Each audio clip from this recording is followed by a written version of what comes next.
Hello student, তোমরা জানো যে আমাদের প্রধানমন্ত্রী নরেন্দ্র মোদী এখন বিদেশ সফর করছেন।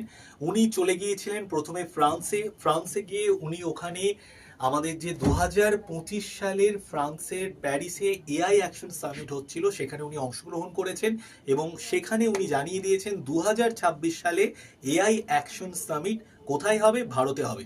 তারপরে উনি চলে গেছেন ট্রাম্পের সাথে দেখা করার জন্য ইউএসএ তে, এবং আমরা আজকে যে নিউজটা পাচ্ছি 26/11, তোমরা জানো মুম্বাই হামলা হয়েছিল। তো মুম্বাই হামলায় 26/11-তে একজন অন্যতম চক্রান্তকারী ছিলেন, তার নাম হচ্ছে তাহাউর রানা। এই তাহাউর রানাকে ভারতের হাতে তুলে দেওয়ার সিদ্ধান্ত জানিয়েছে ট্রাম্প, এবং এটা পরিষ্কার জানা যাচ্ছে এবং যে কোনোভাবেই পাকিস্তানে এটা নিয়ে ইসলামাবাদে একটু অসন্তুষ্ট, ইসলামাবাদ অসন্তুষ্ট।